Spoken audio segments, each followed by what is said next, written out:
जय श्री कृष्णा दोस्तों, आप सभी का हमारे चैनल पर स्वागत है। आज हम आपके लिए श्रीमद् भगवद गीता के 9वें अध्याय का महत्तम और अध्याय का सारांश लेकर आए हैं। आशा करते हैं कि आपको यह बहुत पसंद आएगा।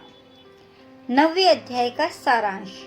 मुझको ईश्वर जानकर मेरे भक्त सुजान, मुझको ईश्वर जानकर मेरे भक्त सुजान, निसी बासर मोको जपे मेरा करते ध्यान। गावत नाचत प्रेम से कूदत दे दे ताल, अरे गावत नाचत प्रेम से कूदत दे दे ताल।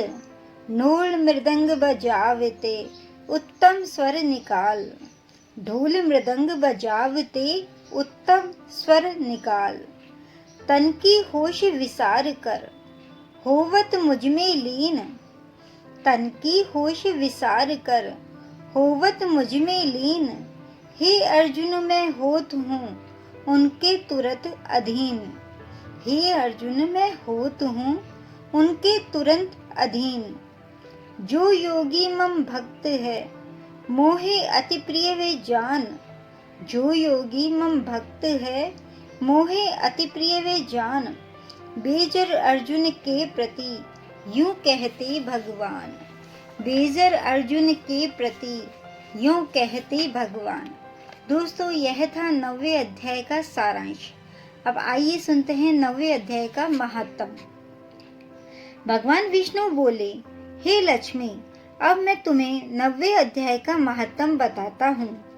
ध्यान से सुनो। नर्मदा नदी के तट पर एक नगर था। वहाँ माधव नाम का एक ब्राह्मण रहता था। वह वेदों का बड़ा ज्ञाता था। उसने विद्या के द्वारा बहुत धन अर्जित किया और एक महान यज्ञ के अनुष्ठान का आरंभ किया। उस यज्ञ में बलि देने के लिए एक हष्ट-पुष्ट बकरा मंगवाया गया। उसे नहलाया धुलाकर जब उसके शरीर की पूजा की गई, तब बकरे ने सबको आश्रम में डालते हुए जोर जोर से हंसते हुए ऊंचे स्वर में कहा, हे ब्राह्मण, इन तरह तरह के यज्ञों से क्या लाभ? इनका फल तो नाशवान है।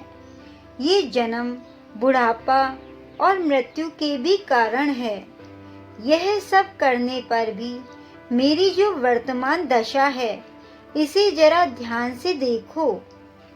बकरे के अत्यंत उत्सुकताजनक वचनों को सुनकर यज्ञ मंडप में उपस्थित हर प्राणी विस्मित नेत्रों से उसे ही देख रहा था। उस समय यजमान ब्राह्मण ने हाथ जोड़कर बगैर पलक झपकाए बकरे को श्रद्धा के साथ प्रणाम किया और नम्रता पूर्वक पूछा, आप पुनर्जन्म में किस जाति के थे? आपका स्वभाव तथा आचरण किस प्रकार का था? किस कर्म के द्वारा आपको बकरे की योनि मिली? कृपया यह मुझे बताइए, ऐसा उस ब्राह्मण ने कहा। बकरे ने कहा, हे ब्राह्मण, मैं भी पूर्व जन्म में ब्राह्मण कुल में ही जन्मा था। मैं वेद विद्या में प्रवीण तथा समस्त यज्ञों का अनुष्ठान करने वाला था। एक दिन मेरी पत्नी ने माँ भगवती दुर्गा की भक्ति से प्रेरित होकर अपने बीमार बालक के रोग की शांति के लिए बलि देने के निमित्त मुझसे एक बकरा मांगा। मैं बच्चे का पिता था, इसलिए उसके रोग के निवारण के लिए उसे एक बकरा मंगवाकर दे दिया। जब चंडिका देवी के मंदिर में उस बकरे की बलि दी जाने लगी, तो उस समय बकरे की माता ने मुझे श्राप दिया, ओ नीच ब्राह्मण, तू पापी है, तू मेरे बच्चे का वध करना चाहता है। इसलिए तू भी बकरे की योनि में जन्म लेगा, ऐसा उसने कहा। तब कालवश मैं मृत्यु को प्राप्त होकर बकरे की योनि में जन्मा।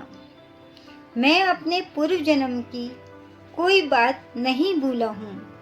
मुझे पूर्व जन्म की सारी बात याद है। हे ब्राह्मण श्रेष्ठ, यदि आपको सुनने की इच्छा हो तो एक अन्य आश्चर्यचकित कर देने वाली बात बताता हूँ। कुरुक्षेत्र नाम का एक नगर है जो मोक्ष प्रदान करने वाला है। वहाँ चंद्र शर्मा नाम का एक राजा राज्य करता था। एक समय जब सूर्य ग्रहण लगा तो राजा चंद्र शर्मा ने बड़ी श्रद्धा के साथ काल पुरुष का दान करने की तैयारी की। राजा ने वेदों के ज्ञाता एक विद्वान ब्राह्मण को बुलाया। फिर वह राज्य के पुरोहित और ब्राह्मण के साथ तीर्थ के पावन जल में स्नान करने के लिए चल दिया। तीर्थ स्थान पर पहुंचकर राजा ने स्नान किया और वस्त्र धारण किए। स्नान के पश्चात पवित्र होकर उसने श्वेत चंदन लगाया और पुरोहित तथा ब्राह्मण के साथ अपने स्थान पर लौट आया। राजा ने यथोचित विधि से भक्ति पूर्वक ब्राह्मण को काल पुरुष को दान कर दिया। तभी काल पुरुष का हृदय चीरकर उसमें से पाप चांडाल के रूप में प्रकट हुआ और कुछ ही क्षणों बाद निंदा भी एक चंडाली का रूप धारण करके काल पुरुष के शरीर से प्रकट हुई। चांडाल और चांडाली की आंखें लाल थी।